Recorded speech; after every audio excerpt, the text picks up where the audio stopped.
여행을 하다 보면은 우리는 여러 가지 준비를 하게 될 때가 많이 있죠. 이것저것 챙길 때가 많이 있습니다. 여행을 하는 가운데 가장 필요한 것은 무엇일까요? 여행을 하는 가운데 필요한 것들은 여러 가지가 있을 겁니다. 음식도 필요할 것이고, 그리고 이동수단도 필요할 것입니다. 그런데 우리가 여행을 하면서 잊지 말아야 할 것이 한 가지 있다라고 한다면 물이라고 하는 것에 대해서 우리는 늘 생각을 하고 있어야 한다는 것이죠. 물론 요즘에는 이제 환경이 많이 좋아져서 어디를 여행을 가든 편의점도 있고 마트도 있고 그리고 가게도 있다 보니까 물을 구하기가 참 쉽습니다. 하지만 우리가 여행을 할 때 모르는 도시에 갔을 때 그곳에 도착해서 내가 갈증이 날 때 만약에 물을 구할 수가 없다라고 한다면 무척이나 힘들고 어렵겠죠. 우리가 살아가는 생활 속에서 공기만큼이나 중요하다고 여겨지고 필요하다라고 여겨지고 있는 것이 있다면 아마도 물이라고 할 수 있습니다. 물이 오염되면 사람들은 큰 병에 걸리기도 하고 그리고 물에 따라서 사람의 체질이 바뀌기도 한다는 이야기도 있습니다. 사람의 70%는 물로 이루어져 있다라고 과학자들은 이야기를 하기도 하고 물이 없으면은 사흘을 버티기도 어렵다고 이야기합니다. 금식기도 하면은 40일은 버틴다고 하잖아요. 40일 금식기도를 해내는 사람들도 있고 40일 금식을 하는 사람들도 있는데 물이 없으면은 사흘을 버티기가 어렵다는 것이죠. 아프리카 가난한 나라에서는 이제 병이 걸리는 가장 큰 이유 가운데 한 가지가 그들 가운데 마실 물이 없기 때문이라는 이유도 있습니다. 제가 예전에 자전거를 타고 다닐 때 여행을 다닐 때가 있었습니다. 20대 초반에 자전거를 타고서 막 여기저기 전국을 여행을 다녔어요. 해남도 가고 그리고 동해도 가고 그리고 여기저기 막 돌아다녔는데 요즘에는 뭐 자전거를 잘 타지는 못하지만 그 당시에 자전거 여행을 하다 보면은 도시에서 도시로 이동을 할 때가 있습니다. 도시에서 마을을 거쳐서 도시로 이동을 하거나 아니면 도시에서 도시로 이동을 할 때가 있다라는 것이죠. 산을 하나 넘거나 아니면 아무도 없는 그 국도길을 계속 가야 하는 경우도 있었습니다. 자전거 여행을 타다 보면은 요즘에 이제 내비게이션이 잘 돼 있어가지고 자전거 내비게이션도 있고 그래서 이제 자전 내비게이션을 가다 찍고 가는 경우가 많이 있는데 그 당시에는 이제 지도를 보면서 그 길을 따라갔어야 했습니다. 그래서 이제 여행을 하면서 다음 지점까지 가는 거리를 계산을 하고 그 거리 동안 필요한 물품들을 챙겨야 하는 경우가 있었다라는 것이죠. 물론 이제 한 두세 개의 도시를 건너가는 것도 가능했습니다. 서울에서 이제 논산까지 갈 때 하루 만에 쭉 갔었는데 그때는 이제 여러 도시를 한 번에 그냥 쭉 지나쳤죠. 그런데 이제 중간중간에 가다가 물이라고 하는 것을 반드시 잘 챙겨야만 했습니다. 처음에는 멋모르고 그냥 출발을 했어요. 가방에다가 핫바를 챙기고 그리고 그 자유식량 같은 것들을 챙기고 그리고 물도 한 2병 챙겨서 갔습니다. 근데 자전거를 타면서 가다 보니까 너무나도 목이 마른 거예요. 너무나도 목이 마르다 보니까 이제 한 병을 그냥 벌컥벌컥 마시면서 쭉 갔었죠. 그런데 가다 보니까 팔당댐을 지나서 쭉 가다 보니까 국도를 타고 가는데 휴게소가 잘 안 보이고 그리고 물을 구할 수 있는 곳이 점점 어디인지 잘 모르겠는 거예요. 그래서 이제 2병을 챙겨갔는데 한 병은 다 마시고 한 병은 아껴서 다음 휴게소가 나올 때까지 정말로 입에다가 머금으면서 갔던 기억도 있습니다. 자전거를 타고 이제 여행을 가는데 첫 번째 숙소에 도착을 했을 때 처음 날 가져갔던 그 자유시간과 같은 간식들은 가방에 남아 있는데 물은 처음 왔을 때 그대로가 아니라 많이 줄어 있었죠. 처음에 왔었던 물이 아니라 다른 물을 가지고 있었다는 이야기입니다. 그래서 첫날의 그 경험을 통해서 여행을 하면서 물을 잘 챙겨야 하는구나라는 것을 깨달았다는 것이죠. 그래서 요즘에도 자동차 타고 여행을 가거나 어디를 갈 때는 마실 거는 꼭 한 가지, 한두 개 정도는 챙기는 게 습관으로 조금 남아 있기도 합니다. 물을 마시지 못할 때의 갈증은 정말 이루 말할 수가 없죠. 그 물을 마시지 못할 때 느끼는 그 갈증은 아마 경험한 사람들만이 알 수가 있을 겁니다. 생각해보면 우리는 물이 이렇게 중요하다라고 이야기를 하지만 내가 마시고 싶을 때 마실 수 있기 때문에 물의 소중함을 잘 기억하지 못할 때가 많이 있습니다. 그렇지만 우리가 그 물의 소중함을 알지 못한 채 물을 잃어버리게 된다면 우리는 분명히 큰 사건과 사고에 내 몸이 많이 아프게 될 것이라는 것이죠. 그렇다고 해서 물을 너무 많이 마셔도 힘듭니다. 예전에 이제 건강검진을 해보신 분들은 아실 거예요. 건강검진을 하기 전에 장을 다 비워야 됩니다. 그때 이제 병원에서 주는 약을 먹고 물을 마시면서 장을 비워야 되는데 아무것도 안 먹고 그냥 물만 마셔야 돼요. 물만 계속 쭉쭉쭉 마시면서 장을 다 비워야 합니다. 생수 2리터를 생수 2통이죠. 2리터짜리 2통을 마셔야 되는데 그것만 계속 마시는 것도 정말 쉬운 일은 아니었습니다. 저녁 금식 이후로 억지로 먹으면서 물을 마셨는데 속으로 생각을 했었죠. 앞으로 2번 다시는 건강검진 받고 싶지 않다라고요. 물 마시는 게 엄청나게 힘들었기 때문입니다. 물을 마시며 수시로 화장실을 들락날락거리면서 장을 비워내는 과정은 결코 쉽지 않았다는 것이죠. 우리는 물이라고 하는 것을 중요하게 생각을 하지만 그 물을 언제 마시고 싶고 언제 마시는가 하면은 그것은 내가 갈증이 날 때 마신다는 것을 알고 있습니다. 내가 정말로 갈증이 있을 때 나는 물을 찾지, 갈증이 나지 않을 때는 물을 잘 찾지 않아요. 목이 탈 때 우리는 물을 찾지, 목이 타지 않고 가만히 있을 때 우리는 물을 잘 찾지는 않는다는 거예요. 우리가 물을 찾는 그 이유, 가장 근본적인 이유는 바로 갈증에 있다라는 것입니다. 오늘 본문에서 주님께서는 우리를 향하여 말씀하십니다. 목마른 자들아, 다 내게로 오라. 이렇게 이야기를 하시며 나를 믿는 자는 성경에서 이름과 같이 그 배에서 생수의 강이 흘러 나오리라 하시니라는 것이죠. 주님께서 말씀하시는 것은 단순히 육신의 목마름이 아니라는 것을 우리는 알고 있습니다. 우리가 가지고 있는 인생의 목마름에 대해서 주님께서는 말씀하고 계시다는 것이죠. 오늘 본문을 살펴보게 되면 37절은 다음과 같이 기록을 하고 있습니다. 명절 끝날 곧 큰 날에 예수께서 서서 외쳐 이르시되 누구든지 목마르거든 내게로 와서 마셔라 라는 것입니다. 주님께서는 왜 명절의 끝날에 이와 같은 말씀을 하셨을까요? 처음에 사람들을 보자마자 나는 생명의 물이다 라고 이야기를 했으면 더 좋지 않았을까요? 왜 명절의 끝날에 이와 같은 말씀을 하신 것입니까? 오늘 본문의 말씀을 우리가 살펴보기 위해서는 약간의 배경 지식을 가지고 있어야만 합니다. 바로 유대인의 명절이라고 하는 그 초막절에 대해서 대략적인 내용을 알고 있어야 한다는 것이죠. 초막절기라고 하는 것은 광야에서 그 헤맸던 이스라엘 백성들을 하나님께서 구원하셨다라는 것을 기념하기 위한 절기이기도 합니다.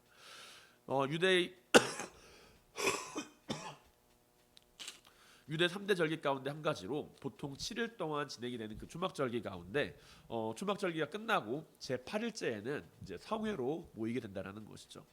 그리고 이제 초막절 기간 동안 진행되는 그 7일 동안 제사장들은 실로암 못가에서 물을 떠서 이제 예루살렘 그 성전으로 가져갑니다.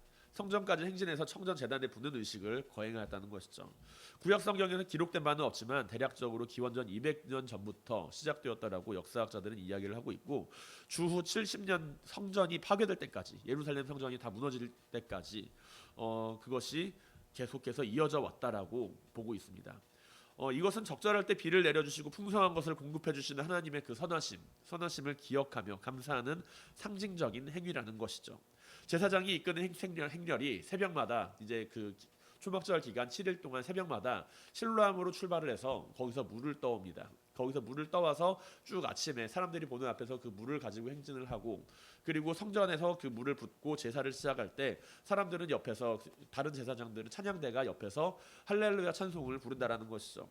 그 모습은 사람들에게 매우 인상적이었을 것입니다. 그리고 그 모습을 바라보면서 하나님께서 우리에게 생명을 허락하셨다라는 것을 기억하였다라는 것이죠. 그리고 마지막 8일째 되는 날에는 실로암 물가에서 물을 뜨는 행위가 없이 그 성회를 가지게 된다라는 것입니다. 그리고 주님께서는 그 마지막 8일째 되는 날 실로암가에서 물을 다 뜨는 그 모습이 다 끝나고 마지막 8일째 되는 날 물을 뜨지 않을 때 사람들 앞에서 선포하셨다라는 것이죠. 누구든지 목마른 자는 내게 앞으로 오라.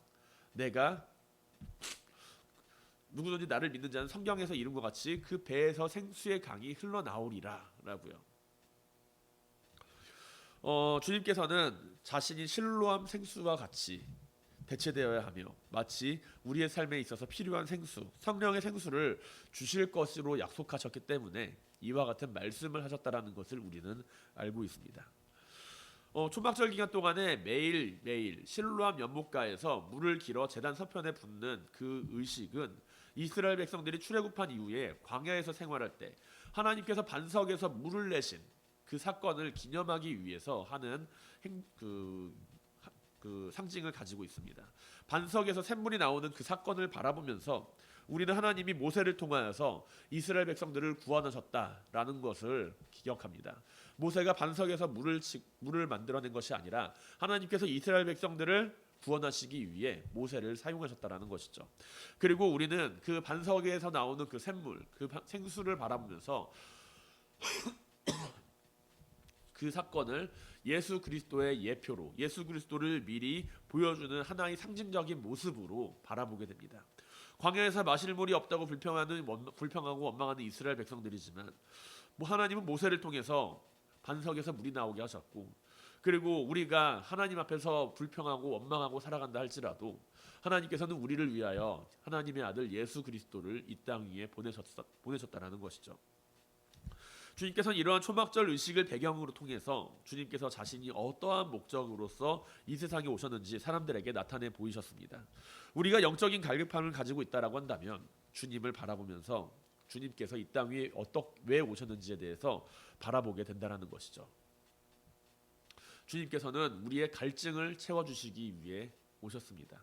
그 갈증은 육신의 갈증이 아니라 영적인 갈증입니다. 이 세상을 살아가면서 우리는 누구나 다 갈증을 가지고 살아가요. 갈증이라고 하는 것은 다른 말로 이야기하면 갈망이라고 할 수도 있습니다. 내가 간절히 원하는 것, 나의 목이 타는 것처럼 내가 간절히 원하는 것, 그것을 우리는 갈망이라고 이야기를 합니다.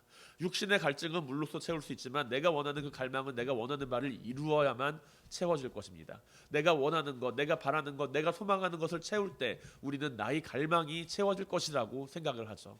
하지만 많은 사람들이, 대다수의 사람들이 자신의 갈망을 바라보면서 그 갈망이 이루어지기를 소망하지만 마침내 그 갈망을 이루고 나서도 우리는 그 갈망 안에서 또 다른 갈망을 마주하게 된다는 것입니다. 처음으로 이제 취직을 한 취업생이 처음으로 월급을 받아요. 한 200만 원 상당에 해당하는 그 월급입니다. 그 월급을 받아서 너무나도 기뻐서, 취업을 한 나머지 너무나도 기뻐서 나는 그 돈으로 무엇을 할까 생각을 많이 하겠죠. 그리고 나서 이제 주변을 쭉 둘러봅니다. 그랬더니 다른 친구들이 있어요. 다른 친구들이 있는데 그 친구는 나보다 더 좋은 회사에 취직을 해서 더 많은 것을 첫 번째 월급으로 받았대요. 그 순간 내가 가지고 있는 월급은, 내가 그토록 갈망하고 원했던 첫 번째 그 월급은 매우 보잘것없는 것처럼 여겨지고 나는 더 큰 것을 갈망하게 된다는 것이죠. 우리는 인생의 욕심과 욕망과 갈급함을 가지고 살아갑니다. 그러나 그 갈급함을 채우려 할수록 또 다른 갈급함이 우리를 찾아오게 된다는 것을 마주하게 된다는 것이죠. 그렇게 우리는 영적인 목마름을 가지고 살아간다라고 이야기를 합니다. 내가 채우고자 하지만 채울 수 없는 것을 우리는 안고 살아가는 존재라는 이야기입니다. 유대인들이 그 가장 큰 명절이라고 이야기를 하는 그 명절 안에서 많은 사람들이 들떠 있는 상황 가운데 주님께서는 그들에게 목마름에 대하여 이야기합니다. 유대인들은 자신들의 명절 가운데 이제 마지막 가장 큰 성회를 앞두고서 하나님 앞에서 감사하고 기뻐하다라고 이야기를 하면서 찬양하고 있지만 그들 자신이 가지고 있는 목마름에 대해서는 정확하게 알고 있지 못했습니다. 자신들이 목마르다는 사실은 알고 있었지만 어떻게 그 갈망을 해결해야 하는지에 대해서는 정확히는 알고 있지 못했다라는 것이죠. 우리가 육신의 목마름에는 즉각적으로 반응하지만 영적인 목마름에는 때로 내 자신이 외면하거나 무시하고 살아가는 모습을 바라보게 된다는 것입니다. 우리는 목이 마르면 물을 찾아요. 밤중에 자다가도 목이 마르면 일어나서 물을 찾습니다. 그런데 우리가 가지고 있는 영적인 목마름과 영적인 외로움과 영적인 갈망 가운데 그것을 채우기 위해서 하는 수많은 노력들이 있지만 그것이 내 자신을 채우지 못한다는 사실을 우리는 늘 외면하면서 살아갈 때가 많이 있다라는 이야기입니다. 주님께서는 누구든지 목마른 자들은 내게로 오라라고 말씀하세요. 영적인 목마름을 가지고 살아가는 자들은 다 내게로 오라라고 이야기를 하십니다. 우리가 가지고 있는 영적인 목마름 무엇이 있나요? 내가 가지고 있는 영적인 목마름 무엇이 있나요? 내가 원하는 갈망, 내 삶에 있어서 가장 원하고 바라고 추구하는 것 무엇이 있습니까? 학업적인 지위, 아니면 돈의 문제, 권력에 대한 욕구, 다양한 욕구와 욕망, 형제자매와의 관계, 이웃과의 관계, 회사 안에서의 관계 등 우리는 다양한 욕망들을 가지고 살아가고 있는데 그 대부분의 욕망은 관계에서부터 비롯된다는 것이죠. 우리가 가지고 있는 욕망의 대부분은 관계라는 것입니다. 내가 관계가 없으면 욕망을 가질 필요도 없다라는 이야기예요. 내가 관계가 끊어지면 그 사람에 대해 더 이상 욕망을 가질 수가 없다라는 이야기입니다.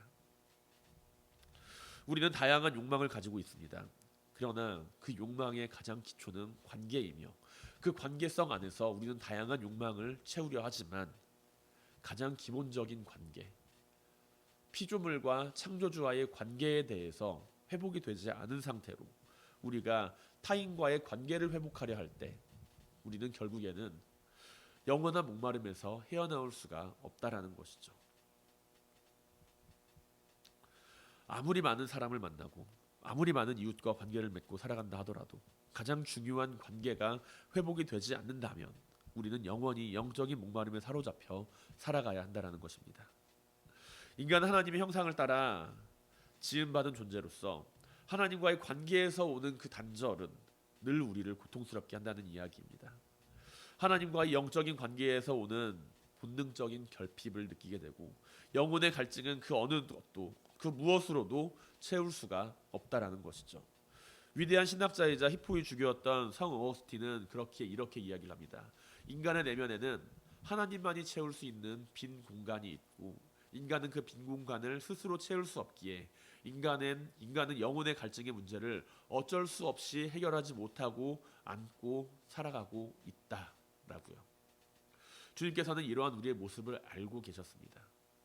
주님께서는 우리가 하나님과의 관계 속에서 오는 그 영적인 갈급함을 스스로 해결할 수 없다라는 그 사실을 알고서 주님께서는 말씀하십니다. 누구든지 목마른 자들아 내게로 오라 라고요. 주님을 믿는 자는 주님의 십자가로 하나님과의 단절된 관계가 회복된 관계를 통해 내면의 빈 공간을 채울 수가 있다라는 이야기입니다. 우리는 많은 경우에 내 마음속에 있는 갈망들, 내 마음속에 있는 그 다양한 갈망들에 대해서 그 사람과의 관계, 내가 가지고 있는 욕망이 해소가 되면은 그 갈망이 해소가 될 것이다 라고 이야기를 하지만 그 관계의 회복은 내 자신으로부터 출발해서 회복이 되어야 되는 것이 아니라 하나님과의 관계가 회복됨으로써 우리의 이웃과의 관계가 회복되어야 한다는 것이죠. 그러나 우리는 하나님과의 관계는 생각하지 않고 늘 이웃과의 관계만을 생각하며 내 자신의 갈망만을 채우기에 바쁩니다. 그렇기에 우리는 늘 갈급하다는 것이죠. 사랑하는 성도 여러분, 우리의 삶에 존재하는 영적인 갈급함이 채워질 수 있게 되길 바랍니다. 그 갈급함이 하나님과의 관계의 회복을 통해서 채워질 수 있게 되길 바랍니다. 하나님과의 관계의 회복이 예수 그리스도로 말미암아 회복될 수 있길 원합니다. 우리는 누구나 갈급함을 가지고 살아갑니다. 누구나 다 내 삶에 있어서 간절한 열망이 있고 간절한 욕심이 있습니다. 그 욕심이 있는 것은 부정할 수가 없는 사실이죠. 그러나 그 욕망을 채우기 위해서, 그 갈급함을 채우기 위해서 우리는 무엇을 하고 있나요? 그 갈급함을 채우기 위해서 나는 채워지지 않는 것으로, 채울 수가 없는 것으로 나의 마음속에 있는 빈 공간을, 내 삶에 있는 빈 공간을 채우려 하고 있지는 않습니까? 그 갈급함을 채우기 위한 수많은 노력들, 우리가 아무리 노력해도 그 채울 수가 없는 것들로 내가 가진 그 빈 공간을 채우려 하는 것이 아니라 오직 하나님만이 채울 수 있는 그 빈 공간을 주님과 함께함으로 채울 수 있게 되길 바랍니다. 아무리 사람들에게 인정받아도 채워지지 않는 그 욕구, 아무리 많은 이들에게 사랑받아도 채워지지 않는 그 욕구, 아무리 많은 돈을 벌어도 채워지지 않는 그 욕구, 아무리 높은 권력 가운데 서도 채워지지 않는 그 욕구와 갈망들, 그것을 채울 수 있는 것은 예수 그리스도밖에 없습니다. 주님과의 관계를 통해 하나님과의 관계가 회복되고 우리 안에 내면의 빈 공간을 주님께서 부어주시는 생명수로 채울 수 있는 모든 성도님들이 되시기를 주님의 이름으로 간절히 축원드립니다. 주님께서는 누구든지 목마르거든 내게로 와서 마셔라 라고 말씀을 하고 계십니다. 그리고 우리는 주님을 만나기 위해서 말씀을 듣기도 하고 기도하기도 하고 예배를 드리기도 합니다. 그러나 그 모든 과정 가운데서도 늘 갈급함이 존재해요. 주님을 만나기 위해서 말씀을 듣기도 하고 기도하고 예배도 드리고 많은 것들을 투자하는데 왜 갈급함이 존재할까요? 나는 주님을 만났다고 생각을 하는데 왜 내 삶에 있어서 갈급함이 존재한다고 생각하십니까? 많은 그리스도인들은 주님께 나와서 그 많은 시간을 사용하고 있음에도 불구하고 영적인 갈급함을 해결하지 못하고 있는 경우가 많이 있습니다. 주님 앞에 나와서 예배하고 찬양하고 기도하는 가운데 우리는 내가 무엇을 바라보고 있는지를 생각을 해야 한다는 이야기입니다. 오늘 본문에 등장하는 유대인들은 자신들의 눈앞에 있는 진정한 생명수가 되시는 주님께서 오셔서 말씀하고 계심에도 불구하고 그들은 주님을 알아보지 못했습니다. 초막절을 지키기 위해 모인 이들은 하나님께서 자신들의 조상들을 광야에서 구원해 주셨다라고 하는 그 사실을 기뻐하고 감사하고 있었지만 정작 자신들을 위해서 오신 주님을 향하여서는 냉담한 반응을 보여주고 있습니다. 초막절은 유대인들 사이에서 큰 절기 가운데 하나였죠. 그리고 많은 사람들이 그렇듯이 그 나라의 큰 명절이 되고 큰 절기가 되면 그들은 큰 기쁨에 쌓이게 될 것입니다.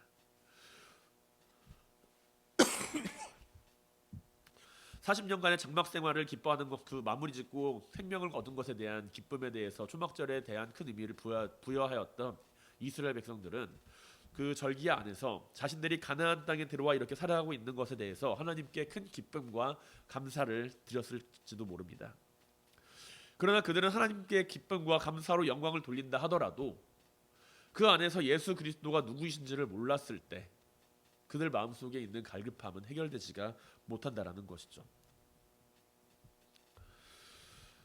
그들은 일시적인 기쁨과 감정에 취해서 하나님께 감사를 드리고 있을지는 몰라도 그들 가운데 있는 영적인 갈급함은 해결되지 못하고 있는 상황이었습니다. 그렇게 주님께서 하신 말씀을 듣고서 이렇다 저렇다 선지자다 무엇이다 이야기를 하면서도 주님께서 주님에 대한 소란스러움을 나타내면서도 주님을 알아보지 못하고 있었죠. 어떤 사람은 선지자다, 어떤 사람은 그리스도다 이렇게 이야기를 하면서도 자신들의 입으로써 예수 그리스도의 탄생에 대해서 이야기를 하면서도 그 눈앞에 있는 주님에 대해서는 전혀 알아보지 못하였습니다. 그 이유에 대해서 39절은 다음과 같이 설명합니다. 이는 그 믿는 자들이 받을 성령을 가리켜 말씀하신 것이라 예수께서 아직 영광을 받지 아니하셨으므로 성령이 아직 그들에게 계시지 아니하더라라고요. 이 말씀 안에서 우리는 아직 주님께서 십자가에 달리시지 않았기 때문에 성령의 역사가 도래하지 않았음을 생각을 하지만 성령의 역사에 대하여 구약 성경에서도 그 일을 기록하고 있는 것을 우리는 종종 마주할 수가 있습니다. 구약 성경 안에서 등장하는 성령의 역사는 특별한 이들에게 임하는 능력이나 하나님이 함께 일하시는 그 모습을 기록하고 있습니다. 선지자나 사사들에게 임하시는 하나님의 영을 우리는 성령으로 바라볼 수 있다라는 것이죠. 성령이라는 단어는 구약 성경 안에서 매우 특별하게 그 역할이 주어져 있습니다. 바로 특별한 사람들, 선택받은 사람들, 그런 사람들에게 함께 하였다라는 것이죠. 선지자들, 예언자들, 하나님께서 택하신 일들, 그리고 수많은 여러 가지 사건들 가운데 성령은 그렇게 역사를 하셨음을 우리는 구약 성경 안에서 마주할 수가 있습니다. 그런데 이 성령의 역사가 주님께서 오신 이후에 바뀌게 된다는 이야기입니다. 성령이라는 단어가 신약 성경 안에 들어와서 사용되었기 때문이지 성령의 역사는 늘 존재해 왔습니다. 그렇게 우리는 오늘 말씀 가운데 그들에게 계시지 아니하더라라는 그 말씀에 대해서 주목해 보아야 할 필요가 있습니다. 주님께서 십자가 영광을 받으시고 이후로서는 성령의 역사하심은 믿는 자들에게 하나요. 믿는 자들에게 함께하며 특정한 사람이나 특정한 사역만을 위해서 임하시는 것이 아니라 믿음을 고백하는 이들에게 늘 함께 왔다라는 것이죠. 성령께서 믿는 자 속에서 믿는 사람들과 함께 하신다라고 하는 그 말씀입니다. 얼마나 놀라운 말씀일까요? 주님께서 이 땅 위에 오시고 주님께서 이 땅에 오심으로 말미암아 우리는 주님을 믿음으로 고백하는 가운데 성령의 역사를 늘 체험하며 살아갈 수 있게 된다라는 이야기입니다. 그렇게 사도 바울은 주님을 따르는 이들을 향하여서 고린도전서 6장 19절에서 20절에서 다음과 같이 기록합니다. 너희 몸은 너희가 하나님으로부터 받은 바 너희 가운데 계신 성령의 전인 줄을 알지 못하느냐. 너희는 너희 자신의 것이 아니라 값으로 산 것이 되었느니 그런즉 너희 몸으로 하나님께 영광을 돌리리라. 주님께서는 또 믿는 자들을 향하여서 누가복음 11장에서 말씀하시죠. 또 내가 너희에게 구하노니 구하라 그리하면 너희에게 주실 것이요 찾으라 그리하면 찾을 것이요 문을 두드리라 그리하면 너희에게 열릴 것이니. 제자들을 향하여 요한복음 20장 21절에서 이야기를 하십니다. 예수께서 이르시되 너희에게 평강이 있을지어다. 아버지께서 나를 보내신 것 같이 나도 너희를 보내노라. 이 말씀을 하시고 그들을 향하여 숨을 내쉬며 이르시되 성령을 받으라. 너희가 누구의 죄들을 사하면 사여질 것이요 누구의 죄든지 그대로 두면 그대로 있으리라 하시니라 라는 것입니다. 우리가 갈급함을 가지고 살아가는 그 이유, 말씀을 바라보는 가운데도 갈급함이 생기고, 찬양을 하는데도 갈급함이 생기고, 주님을 믿는다라고 이야기를 하는데도 갈급함이 생기는 그 이유, 그것은 바로 우리 안에 성령의 역사하심을 내가 경험하고 있지 못하기 때문이라는 것이죠. 내가 성령의 역사를 경험을 하는 사람이 되고, 내가 믿음 안에서 성령을 사모하고 믿음 안에서 성령의 역사를 사모하고 그 능력을 경험하는 사람이라고 한다면, 우리는 우리의 삶 가운데 존재하는 갈급함에서 해결당할 수가 있습니다. 주님을 믿음으로 고백하고 주님께서 받아주시는 그 성령을 내가 받기를 사모하고 열망하는 자들이 영적인 갈급함에서 해결이 된다라는 것이죠. 그냥 예배의 자리에서 기쁨이 넘치기 때문에 예배의 자리가 뭔가 좋아서 찾아와서 그냥 좋은 말씀 듣기 위해서 찾아온 이들은 안타깝지만 그 자리에서 자신의 믿음 안에서 주님을 고백하고 성령을 받기를 원하지 않는 이들은 단순히 그냥 종교적인 행위로서만 자신의 시간을 허비하고 있다라고 바라볼 수가 있을 겁니다. 우리는 어떤 사람들인가요? 종교적인 모습과 종교적인 행동으로 말미암아 구원함을 받는 사람들이 아니라, 우리는 우리의 믿음 안에서 확신을 가지고 성령의 역사를 경험하는 가운데 우리의 삶에 존재하는 갈급함을 해결하고 살아가는 사람들입니다. 우리가 살아가는 그 삶에서, 우리가 살아가고 있는 그 모든 시간 가운데 성령님이 함께하기를 바랍니다. 주님을 믿는다고 말하는 그 믿음의 고백 안에 성령을 받기를 사모하는 그 마음이 있길 바랍니다. 내가 고백하는 그 믿음의 고백이 단순히 내가 주님을 믿는다라고 하는 그 고백이 아니라, 주님께서 나에게 생명수가 되시고 그 생명수로 말미암아 나의 영적인 갈급함이 해결이 되길 원합니다. 주님, 나에게 성령을 허락하여 주시옵소서 라고 말하는 살아있는 믿음의 고백이 될 수 있기를 원합니다. 주님을 믿는다 고백한다면, 내가 주님을 믿는다라고 고백을 한다면 그 안에서 우리가 또한 성령의 역사를 사모하고 살아가야 한다는 것이죠. 성령을 사모하고 우리의 믿음 안에서 역사하시는, 내주하시는, 함께 일하시는 성령님, 그 성령님과 함께 감사하며 감격이 넘치는 삶을 살아갈 수 있길 바랍니다. 내 안에 계신 성령님의 인도하심을 따라서 우리 안에 차고 흘러넘치는 생명수가 채워지기를 주님의 이름으로 간절히 축원드립니다.